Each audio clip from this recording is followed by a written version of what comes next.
Assim como muita gente, elas também estavam esperando pela colaboração de São Pedro para ganhar as cores da vida. E quando a chuva finalmente veio, o cenário ficou diferente. O verde voltou a brotar.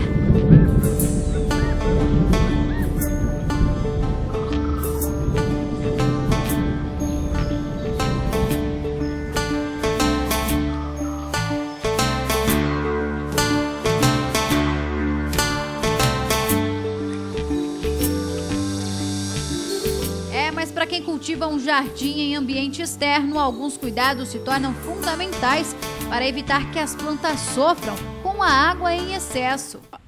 A chuva, esse período de chuva é o período ideal para a planta, né?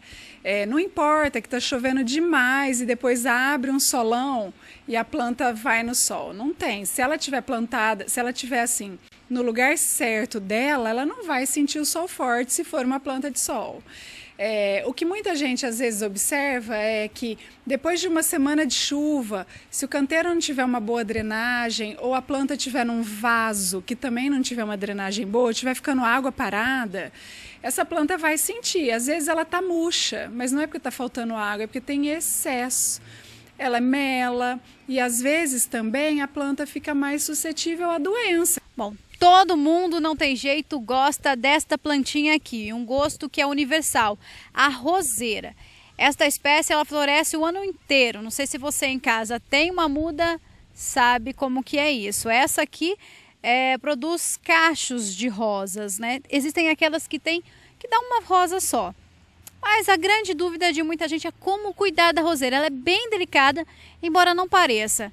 E aí, você em casa também tem essa dúvida? Será que ela gosta dessa temporada de chuva? A roseira fica suscetível à ferrugem, que é uma doença típica. Pulgão aparece demais, porque o pulgão também é quando o clima tá diferente assim perto da planta. Se estiver seco demais, o pulgão aparece. Se estiver úmido demais, o pulgão aparece. Então é isso que algumas pessoas podem estar observando. Agora, chover muito e fazer sol, se tiver tudo certo, não vai ter. Para tratar a ferrugem, o indicado é que as folhas contaminadas sejam recolhidas do chão para que a terra de cultivo não perca nutrientes. E durante a estação de crescimento da roseira, faça a aplicação de um spray de enxofre, um fungicida ou um pesticida orgânico para que a planta cresça saudável. Mas atenção, peça a orientação de um especialista na hora da compra. Já existem espécies que não resistem de jeito nenhum muita chuva. Porque o que eu percebo é que as pessoas querem fazer um jardim, acha uma planta bonitinha e acaba colocando ela no lugar que ela acha que ficou bonito. Mas às vezes ela não é própria para aquele lugar. Então, se conversar direito, a gente pode indicar a planta melhor para aquele lugar ou o lugar melhor para aquela planta que ele gostaria de usar. Então é melhor que seja orientado no princípio para depois não ter que trocar. Ou a planta morre, ou ela sente demais com a chuva. Então é isso, fazer direitinho, quem for plantar um vaso, drenar direitinho, porque daí não tem problema nenhum com muita chuva e muito sol.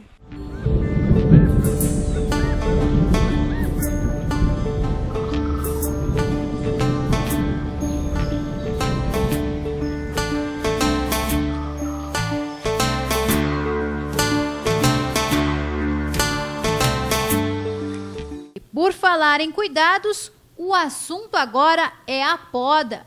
Poda de árvore. Muitas pessoas tiraram a temporada que eu já vi aí em Mococa para arrancar os galinhos nas plantas. Tem gente que exagera, hein? Não pode fazer a poda drástica, que é proibido, hein, gente?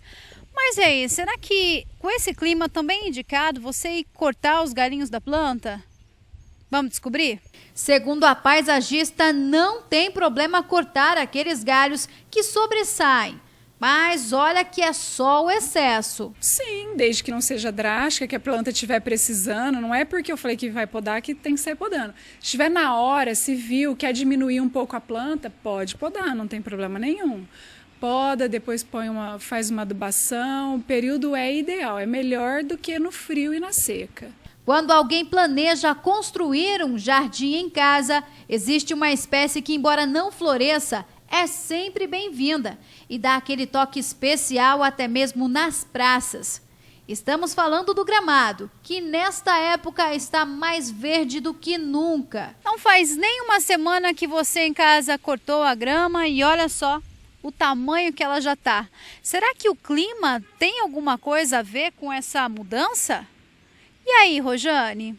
Para quem tem gramado em casa, gramado antigo, inclusive, sabe da aflição que foi ano passado, sem chuva nenhuma.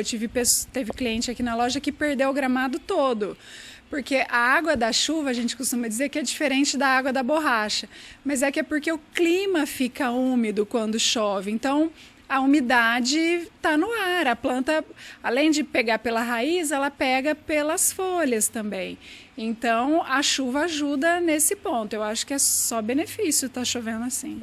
Então, força no braço, hora de trabalhar com cortador de grama. Bom, e depois de ver tanto colorido, tenho certeza que muita gente em casa que ainda não tem um espaço assim todo florido ficou com vontade de fazer um jardim, não é mesmo? Mas e aí, será que esta é uma boa temporada para construir um? Também, então, se quiser tirar um pouquinho, não vai pôr no sol, porque ela estava na sombra, vai para o sol, vai sentir. Mas põe numa garagem, que bata uma ventilação e não bata sol. É isso, plantas geralmente são as suculentas, o lírio da paz, se molhar demais e ficar uma água empoçada, ele murcha, aí dá essa impressão de que ele está murcho, você põe a mão, a terra está molhada, mas é porque está muito molhada, então tira, deixa ele um pouquinho sem, se a pessoa puder remexer a terra, pôr um pouco de areia. É por isso, é nessa época da chuva que é tão importante o que eu sempre ensino, que é pôr areia grossa, terra vermelha e substrato. Areia grossa é para isso, para não deixar a água ficar parada e virar aquele barro no vaso. Então é importante. Então se alguma planta tiver assim em casa, tira ela, põe num lugar mais ventiladinho, dá uma remexida nessa terra, porque daí você vai ver que ela volta, ela murcha por causa disso, excesso d'água.